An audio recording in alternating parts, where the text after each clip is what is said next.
Lufta e Luanit me hjenat e xhunglës. Në zemër të savanës afrikane, aty ku dielli digjet mbi barrat e arta dhe nata mbart zëra misterioz, zhvillohet një nga konfliktet më të ashpra të botës e egër, lufta mes Luanit dhe hjenave të xhunglës.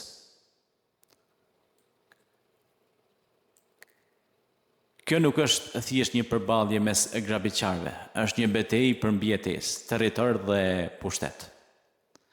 Mbretëria e Luanit. Luani, i njohur si mbreti i xhunglës, simbolizon forcën, autoritetin dhe qetësinë kërcënuese.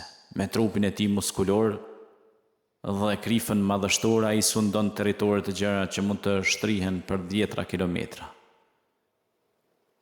Një krenari luanësh përbëhet zakonisht nga femra gjuetare, këlysh dhe 1 ose 2 meshkuj dominues. Por pushteti i Luanit nuk është absolut. Çdo ditë ai duhet ta mbrojë atë që ka fituar, territorin, ushqimin dhe familjen. Hjenat, ushtria e hijeve. Në anën tjetër qëndrojnë hjenat. Të keq kuptuara shpesh si grabitçar frikacak, hjenat janë në të vërtetë ndërgjuetarët më inteligjent dhe më të organizuar të savanës. Ato jetojnë në klane të mëdha, të udhëhequra nga një femër alfa dhe komunikojnë përmes tingujve karakteristik që ngjajnë me të qeshura. Forca e hjenave nuk qëndron tek individi, por tek numrat dhe bashkëpunimi. Ato janë strategë të duruara, duke pritur momentin e duhur për të goditur. Territori, shkaku i konfliktit. Kur territoret e Luanit dhe të hjenave mbivendosen, konflikti bëhet i pashmangshëm. Ushqimi është i kufizuar dhe çdo gabim mund të kushtojë jetën.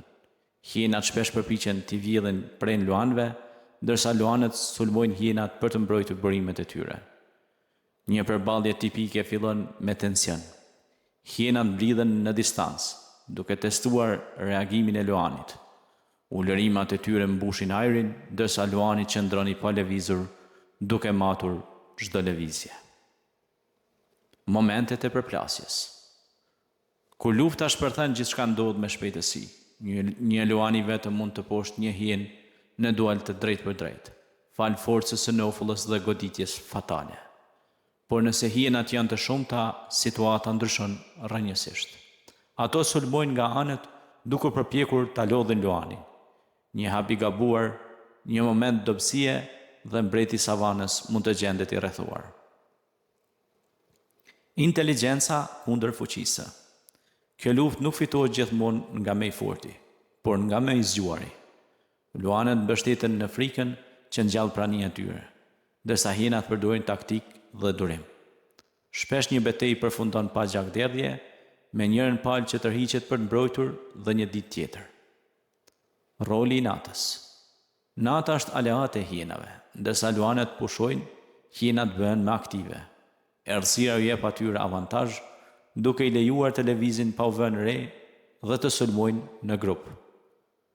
Për luanin, nata është koha më e rrezikshme. Një mbret që flet pa vigjilencë rrezikon gjithçka. Ekuilibri i natyrës. Megjithse duken si armiqt të përjetshëm, luanët dhe hjenat janë pjesë të njëjtit ekosistem. Konflikti i tyre ruan ekuilibrin natyror duke kontrolluar popullatat e kafshëve barngrënëse dhe duke siguruar që vetëm më të fortët mbijetojnë. Pa këtë luftë të heshtur, savana xhunglore do të humbiste harmoninë e saj të brishtë. Lufta e luanit me hjenat e xhunglës nuk ka fitues të përhershëm. Sot fiton njëri, nesër tjetri, por mbi gjithçka fiton natyra. Në këtë botë të egër, çdo ulërim, çdo hap dhe çdo betejë është një kujtesë se mbijetesa nuk është e garantuar, ajo fitohet çdo ditë.